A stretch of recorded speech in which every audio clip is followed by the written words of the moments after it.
চলুন শুরু করি আমের সিজনে টক ঝাল মিষ্টি কাঁচা আমের আমসত্ত্ব। গাছের কাঁচা আম থাকতে থাকতে এই রেসিপিটা অবশ্যই তৈরি করবেন।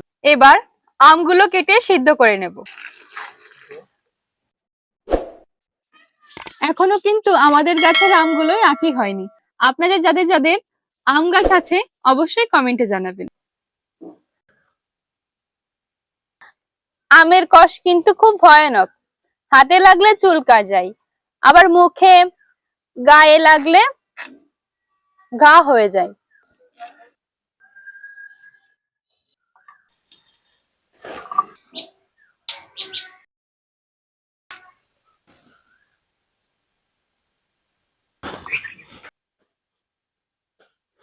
হয়ে গেছে আমগুলো কাটা, এবার উনুন জ্বালিয়ে আমগুলো সিদ্ধ করে নেব। জল, কেটে রাখা আমগুলো এবার দিয়ে দেব। লবণ, ভালো মতো সিদ্ধ হওয়ার জন্য ঢাকনা দিয়ে ঢেকে রাখবো। আমটা সেদ্ধ হয়ে গেছে, এখন নামিয়ে নেব।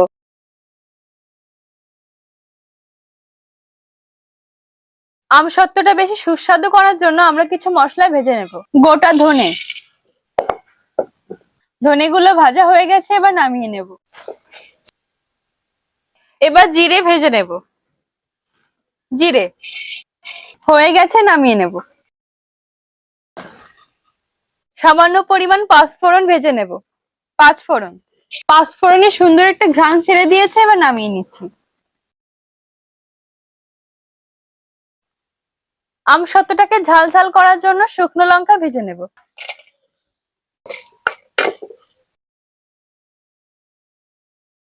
শুকনো মরিচ গুলো ভাজা হয়ে গেছে, এবার নামিয়ে নেব।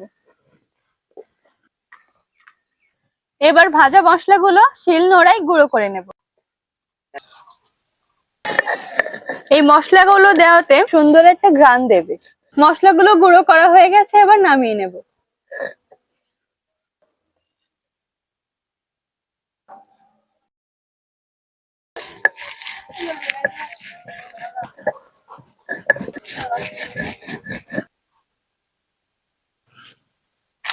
এবার আমরা আমসত্ত্বটাকে সবুজ রং দেওয়ার জন্য ফুড কালার বাড়িতে তৈরি করব। ফুড কালার তৈরি করার জন্য এখানে আমরা সিমের পাতা নিয়েছি। সকলে তো পালং শাক ব্যবহার করে সবুজ ফুড কালার তৈরি করে, কিন্তু এখন গরমের সময় পালং শাক তো পাওয়া যায় না, এজন্য আমি সিম পাতা দিয়ে তৈরি করব। প্রথমে আমরা সিম পাতাগুলোকে হালকা ভাপিয়ে নেব। সামান্য জল দেব। জল, সিম পাতা, ঢাকনা দিয়ে ঢেকে রাখবো। আম সেদ্ধ করার পরেও একটু দানা দানা ভাব রয়েছে, এই জন্য আমি মিক্সিতে বেটে নেব। এই যে দেখুন, সেই দানা ভাবটা আর নেই। সিমের পাতাটাও সেদ্ধ হয়ে গেছে, নামিয়ে ব্লেন্ড করে নেব।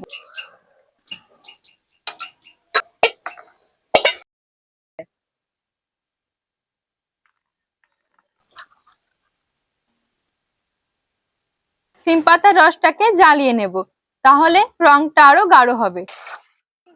হয়ে গেছে, নামিয়ে নেব। আমটা টক আছে, এই জন্য 1 বাটি চিনি ব্যবহার করব। চিনি গলে গেছে, এবার আমের পিউরিটা দিয়ে দেব।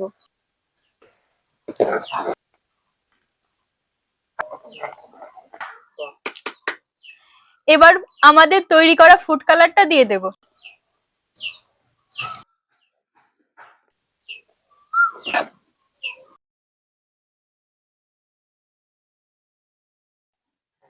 প্রাকৃতিক উপায়ে রংটা কিন্তু সুন্দর এসেছে। আমরা বাজারের অস্বাস্থ্যকর ফুড কালার না খেয়ে এইভাবে কিন্তু তৈরি করে খেতে পারবো। আমসত্ত্ব দেওয়ার জন্য প্রস্তুত হয়ে গেছে, এবার নামিয়ে নেব।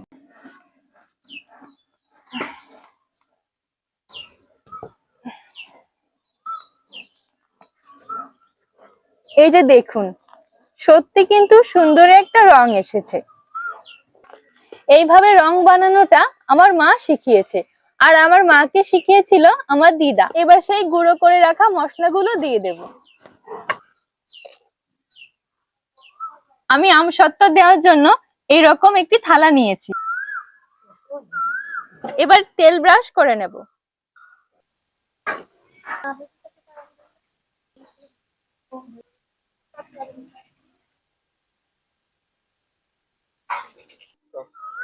একটা থালায় দেওয়া হয়ে গেছে, এবার আরেকটা থালায় দিয়ে দেব।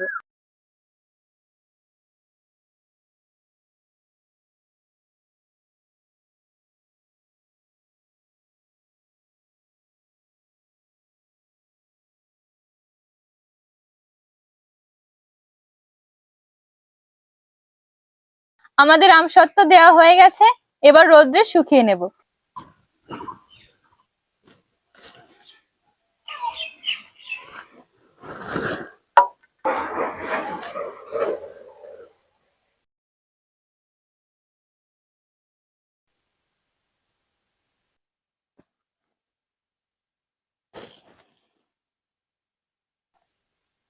ফিরে আসলাম বন্ধুরা 7 ঘন্টা পর। আমি সকালবেলায় আমসত্ত্বটা দিয়েছিলাম, এই জন্য সারাদিনে আমার আমসত্ত্বটা শুকিয়ে গিয়েছে। আপনারা যদি পাতলা করে দেন তাহলে একদিনই সময় লাগবে, আর যদি একটু ঘন করে দেন তাহলে 2 দিন সময় লাগবে। এখন আপনাদের থালা থেকে উঠিয়ে দেখাবো আমসত্ত্বটা কেমন হয়েছে। একটা ছুরির সাহায্যে থালার চারপাশ থেকে আমসত্ত্বটা ছাড়িয়ে নেব।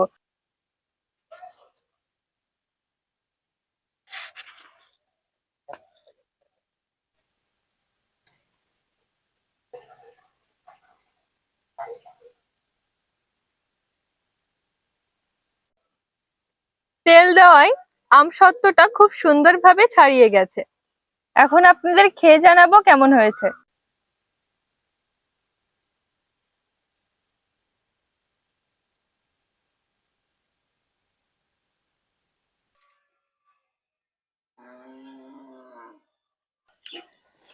বন্ধুরা, আমসত্ত্বটা কিন্তু খুব মজা হয়েছে। টক ঝাল মিষ্টি এত সুন্দর লাগছে, মানে চেটে পুটে খাচ্ছি আমি। অনেক মজা লাগছে। ছোটবেলায় 2 টাকার চকলেট খেতাম, ঠিক সেরকম লাগছে খেতে। টক ঝাল মিষ্টি এত মজা লাগছে যে আপনাদের আর কি বলবো। আপনাদের যদি ভিডিওটি পছন্দ হয় অবশ্যই ভিডিওতে একটি লাইক করবেন, চ্যানেলটি সাবস্ক্রাইব করবেন, কমেন্টে আপনার মতামত জানাবেন, আর শেয়ার করে আমাদের পাশে থাকবেন। সকলে খুব ভালো থাকবেন, সুস্থ থাকবেন। আর হ্যাঁ, আপনাদের কিন্তু আজ গান শোনায়নি, যেতে যেতে একটা গান শোনাই। লা লা লা লা লা লা লা লা লা লা।